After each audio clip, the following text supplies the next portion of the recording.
नमस्कार दोस्तों, एजुपेडो info channel पर आपका स्वागत है। आज के इस अंक में हम पढ़ने जा रहे हैं प्रेजेंट इंडेफिनिट टेंस के बारे में।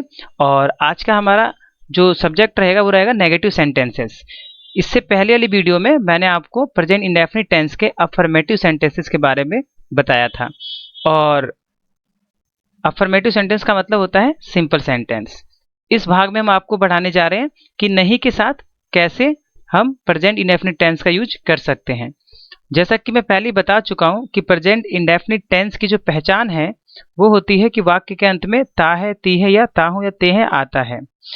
ठीक है, तो आज हम पढ़ते हैं नहीं यानी कि प्रेजेंट इंडेफिनिट टेंस में और नहीं के साथ शब्द आएंगे। जैसे मैं भोजन बनाता हूं, तो ये मैं भोजन बनाता हूं इसमें जो है ताहू लास्ट में आ रहा है, तो ये हो गया प्रेजेंट इंडेफिनिट टेंस का अफर्मेटिव सेंटेंस। लेकिन क्योंकि हमें नेगेटिव सीखना है तो नेगेटिव में नहीं आता है, तो हम यहाँ पे डालेंगे नहीं बनाता हूँ, यानी मैं भोजन नहीं बनाता हूँ। ठीक इसी प्रकार से हम अगर मैं यूं बनाऊं तो जैसे हम घर नहीं जाते हैं, तो हम घर नहीं जाते हैं यहाँ पर आप देख रहे हैं ते हैं आ रहा है लास्ट में। ठीक उसी प्रकार से राम पुस्तक नहीं पढ़ता है,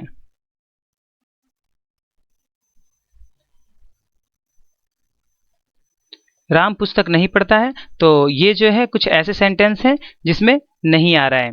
तो मुझे आशा है कि आपको ये समझ में आ गया होगा। तो अब इसको हम कन्वर्ट कैसे करेंगे, यानी कैसे हम इसको बनाएंगे, इंग्लिश में कैसे ट्रांसलेट करेंगे, वो मैं आपको समझा देता हूँ। इससे पहले जो आपने सीखा था उससे बिल्कुल ही अलग है। वहां पर कोई हेल्पिंग वर्ब नहीं थी, लेकिन यहाँ पर आपको हेल्पिंग वर्ब की आवश्यकता पड़ेगी। तो यहाँ पर हम जो हेल्पिंग वर्ब यूज करते हैं वो होती है डज और डू, डज एंड डू। ये हेल्पिंग वर्ब्स होती हैं जिसका इस्तेमाल हम यहाँ पे करने वाले हैं। तो यहाँ पर जब हम यूज करेंगे, क्योंकि नहीं के साथ करना है, तो हम लिखेंगे does not and do not. बहुत जल्द आपको समझ में आ जाएगा कि ये क्या है। जब हम सेंटेंस को कन्वर्ट करते हैं, इंग्लिश में ट्रांसलेट करते हैं, तो हमें कुछ रूल्स फॉलो करने पड़ते हैं। तो सबसे पहले सब्जेक्ट की हम इंग्लिश लिखेंगे, उसके बाद हम लिखेंगे डज नॉट या फिर डज नॉट या फिर डू नॉट, और इसके बाद हम लिखेंगे वर्ब की फर्स्ट फॉर्म। जी याद रखिए, वर्ब की फर्स्ट फॉर्म आनी है। उसके बाद हम ऑब्जेक्ट कि जो सेंटेंस का ऑब्जेक्ट होता है उसको हम लिखते हैं, और उसके बाद अगर और कोई दूसरी चीज है तो उसको हम लिख देते हैं। तो आइए मैं आपको समझा दूं। मैं इसमें आपको पिछले वीडियो में मैंने आपको बताया था कि सब्जेक्ट क्या होता है, ऑब्जेक्ट क्या होता है, फिर भी मैं आपको दोबारा समझा देता हूं कि यहाँ पर ये जो राम है ये सब्जेक्ट है। ठीक उसी प्रकार से ऊपर वाले सेंटेंस में ये जो हम है ये सब्जेक्ट है, और इस वाले सेंटेंस में मैं सब्जेक्ट है। तो जब हम बात करते हैं सब्जेक्ट की, तो उसकी इंग्लिश सबसे पहले आनी चाहिए। उसके बाद हमें इन दोनों में से इस्तेमाल करना होगा, या तो आप डज नॉट इस्तेमाल करेंगे या डू नॉट इस्तेमाल करेंगे। अब ये डिपेंड करता है कि डज नॉट किसके साथ करना है और डू नॉट किसके साथ यूज करना है। तो इसके लिए मैं आपको रूल्स बता देता हूँ। जो फर्स्ट रूल है वो ये है कि अगर ही शी आए या फिर इट आए या फिर कोई नाम आए और या फिर सिंगुलर नंबर। अब सिंगुलर नंबर क्या होता है, तो दोस्तों सिंगुलर नंबर का मतलब होता है, अगर आपको पता हो, आपने हिंदी में पढ़ा हो, तो एक वचन। सिंगुलर नंबर का मतलब होता है एक वचन, यानी कि एक वस्तु के लिए। तो इसके साथ क्या आएगा, डज नॉट, इसके साथ आएगा डज नॉट। तो याद रखें कि जब कभी भी हम ही सी इट नेम या फिर एक वचन की कोई वस्तु देखते हैं तो उसके साथ हम डज नॉट का इस्तेमाल करते हैं। और यदि आई आए, वी आ जाए, यू आ जाए या फिर दे आ जाए, और इसके अलावा प्लूरल नंबर। अब प्लूरल नंबर मतलब क्या होता है, तो आपने हिंदी में समझ लिया होगा अगर आपने हिंदी ग्रामर पढ़ी है कि बहुवचन। तो इन सब के साथ क्या आएगा, तो इन सब के साथ आएगा डू नॉट। तो मैं यहाँ पे लिख देता हूँ डू नॉट आता है। ओके, तो आशा करता हूँ आपको समझ में आ रहा होगा कि ही, सी, इट, नेम सिंगुलर नंबर एक वचन के साथ हमें डज नॉट लगानी है हेल्पिंग वर्ब, और I, we, you, they and plural number के बहुवचन के साथ हमें डू नॉट लगाना है। तो आइए अब मैं आपको यहाँ ले चलता हूँ, सेंटेंस कैसे हम फॉर्म करेंगे वो मैं आपको सिखा देता हूँ। तो सबसे पहले यहाँ पर हम आते हैं, मैं भोजन नहीं बनाता हूँ, तो इसकी क्या बनेगी, मैं भोजन नहीं बनाता हूं, तो सबसे पहले आप लिखेंगे सब्जेक्ट की इंग्लिश, यानी आई। तो यहां पर हमारी सबसे पहले इंग्लिश होगी आई।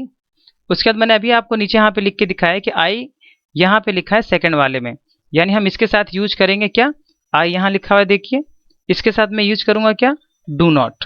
तो फॉर्मूले के अकॉर्डिंग जो यहाँ पर फॉर्मूला है कि हमें सबसे पहले सब्जेक्ट की इंग्लिश लिखनी है, उसके पहले इन दोनों में से कोई एक चीज यूज करनी है, जिसको मैंने नीचे यहाँ पे बता दिया आपको कि कौन सी चीज किसके साथ हम इस्तेमाल करेंगे। तो आइए यूज करते हैं आई के साथ do not, I do not. इसके बाद वर्ब, वर्ब का मतलब, वर्ब यहाँ पे क्या है, भोजन नहीं बनाना। अब नहीं बनाता है तो बनाने की होती है make, I do not make food. बस हो गया, यानी सबसे पहले हमने लिखी क्या, सब्जेक्ट की इंग्लिश, फिर हमने सेकंड नंबर पे लगाया डू या डज नॉट, उसके थर्ड बार हमने लगाया वर्ब की इंग्लिश बनाता हूँ, और फिर लास्ट में हमने लगाया भोजन की इंग्लिश। तो ये है यहाँ पे भोजन की इंग्लिश फूड। तो ठीक इसी प्रकार से हम नेक्स्ट सेंटेंस बनाते हैं, हम घर नहीं जाते हैं, तो वी, अब जैसे मैंने बताया कि वी के साथ क्या आएगा, do not go to home, we do not go to home. ठीक उसी प्रकार से अब यहाँ पे है नाम। अब नाम क्या होता है, नाम किसी एक व्यक्ति का होता है, तो हम लिखेंगे राम, और अब इसके साथ आएगा डज नॉट। क्यों, क्योंकि एक वस्तु के साथ या किसी नाम के साथ रूल के अकॉर्डिंग, मैं यहाँ दिखा देता हूँ आपको जो मैंने लिखा है यहाँ पे कि ही, सीट, नेम सिंगुलर नंबर एक वचन के साथ क्या आएगा, डज नॉट आएगा। तो इसीलिए हम इसके साथ क्या लगाएंगे, डज नॉट। इसके बाद कि राम पुस्तक नहीं पढ़ता है, तो राम डज नॉट।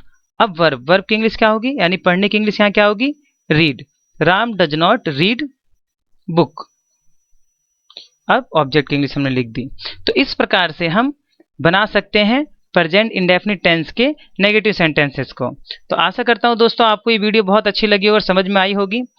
अगर आपको ये वीडियो अच्छी लगी हो तो जरूर सब्सक्राइब करें हमारा चैनल, और वीडियो को लाइक करें, शेयर करें, और यदि आपका कोई कमेंट हो या फिर यूं कहें कि आपकी कोई सलाह हो, सजेशन हो, तो कृपया करके इस बॉक्स के नीचे जो कमेंट सेक्शन दिया हुआ है, इस वीडियो के नीचे आप वहां जाकर अपनी बात रख सकते हैं, उसके अकॉर्डिंग हम उस पर वीडियो फॉर्म कर लेंगे या आपकी समस्या को हल कर देंगे। तो मिलते हैं नेक्स्ट वीडियो में। Thank you, bye bye.